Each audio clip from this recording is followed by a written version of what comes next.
There's a hidden reason that routines collapse for kids with ADHD, and it's not what most parents think.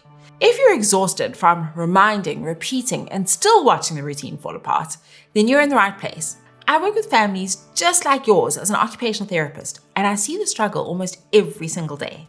So in this video, I'm going to show you the number one reason that ADHD routines really fail, and 3 easy to implement tweaks that finally make them work for you, without all the stress and the nagging. Before we get into the fixes, we need to talk about the number one reason that routines fall apart for ADHD. Because it's not what most people think. Imagine this, you're holding 5 sticky notes in your hand, and each sticky note is one step your child needs to do in the morning. Brush teeth, get dressed, pack backpack, find shoes, come downstairs. Now here's the part that most people don't see. Every few seconds, one sticky note disappears. So your child goes to brush their teeth, and by the time they're standing in the bathroom, that step is gone.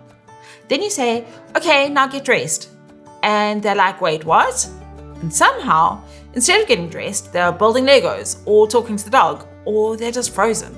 And this is where it gets so exhausting as a parent, because from the outside, it looks like they're being really difficult, like they're not listening, like they don't care. So you repeat yourself, and you repeat yourself again. And suddenly, it's 8:05 a.m. and you're in full nag mode, even though you promised yourself you wouldn't do that today. And the parents that I work with ask me all the time, why is this so hard? Why can't they just do the routine? But here's what's really going on underneath the surface. This isn't a routine problem, and it's also not a behavior problem. It's an executive function problem. Executive function is basically your child's brain's management system. It's what helps them remember what comes next, start the next step, stay on track long enough to finish, hold more than one step in their mind. And with ADHD, those skills often develop later. So when we say, go do your morning routine, what you're really asking them to do is hold all 5 sticky notes in your head, keep them from disappearing, and carry them from room to room without dropping any. And that's a lot. And that is why routines fall apart.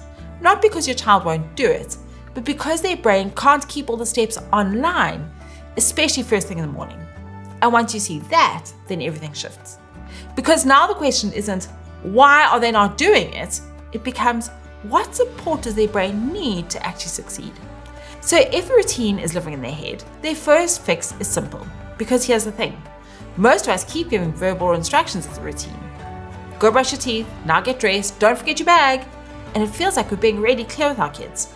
But for a child with ADHD, those instructions don't stick. They just disappear, just like those sticky notes. So the support they need is simple. Make the routine visible. Make the routine something they can see, not something they have to remember. And here are a few easy ways to do that. A visual routine on the wall, words for older kids and pictures for younger kids, a checklist they can physically take off, or grab my free routine checklist. I'll pop the link in the description below.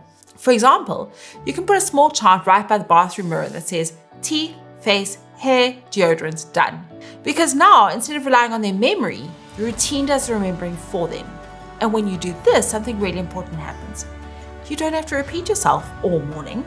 You can just point and guide. And I want to be really clear, this doesn't make your child dependent. It actually builds independence because we're giving them the support while the skill is still developing. So even when the routine is simple, here's another reason that it still falls apart. And this is the part that most parents don't realize. Because when we think of a good morning routine, we try to include everything. Brush teeth, get dressed, pack your bag, eat breakfast, shoes, water bottle. But for a child with ADHD, that isn't actually one routine. That's 6 separate tasks, all competing for attention. And that's when their brain gets overloaded. Not because they don't want to do it, but because they don't know where to start or how to keep going once they begin. It's like standing at the bottom of a huge staircase and someone says, just get to the top. It's just too much. So the brain does what brains do when something feels too big. It avoids, it delays, or it jumps to something much easier. From the outside, that looks like distraction or refusal or not listening. But underneath, it's actually overload. What helps here is shrinking the routine to something their brain can actually carry. A simple rule to try, 3 steps max at a time. So instead of get ready for school, you do it in tiny chunks and you use the visual to guide it. Step 1, get dressed. Point to the chart and you can cover the other steps. Step 2, teeth. Step 3, shoes. Now they're not trying to hold all 6 sticky notes at once. They're only holding one. And again, this isn't lowering expectations. It's making the task doable for the brain that they have right now. Because when a child feels capable, they're way more likely to follow through. But here's the piece that matters even more than anything we've talked about so far. You can have a visible routine. You can have a simple routine. And it can still fall apart in seconds. And it almost always happens in the same moments. Mornings when everyone's rushing. After school when your child is wiped out. Bedtime when their body is done for the day. In those moments, it really can feel like nothing works. You're prompting, you're guiding, and it's like they genuinely can't take it in. And here's why. When a child is dysregulated, their thinking brain goes offline. So the part of the brain that can follow steps, stay on track, finish a routine, is basically not available right then. Which means no matter how good the routine is, they actually can't access it. And this is where we usually do the opposite of what helps. We add more urgency. Come on, hurry up, just finish. But in the moment, the first step isn't more instructions. It's regulation before routine.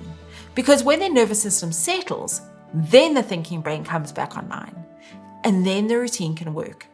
And no, this doesn't have to be a 20-minute calm down session. Sometimes it's literally 60 seconds of connect before direct. You can get down on their level and in a calm voice say, I'm here. First we're going to be calm and then we're going to do step 1. Or a simple reset, a sip of water, 3 slow breaths, or a tight squeeze or a hug if they feel like that's what they need. It feels like you're slowing down, especially when you're late, but it's actually faster because you stop trying to force a routine through a dysregulated brain. So instead of asking, how do I get them to do this? We shift to, how do I help them feel calm enough so that they can do this? And that shift changes everything. So now you can see it's not that your child won't follow a routine, it's that the routine has been asking their brain to do too much without the support it needs. But here's the part that most parents are still missing. Even when you make routines visible, even when you simplify them, and even when you focus on regulation, there's one brain-based pattern that keeps showing up. And it's the reason your child can look like they forgot everything, even when they were genuinely trying. If you don't understand this piece, you'll keep hitting the same wall, especially in the hardest moments. So watch this video next. I'm going to show you what's actually happening in your child's brain in those moments and why forgetting isn't what it looks like. Go watch it now. I'll walk you through it.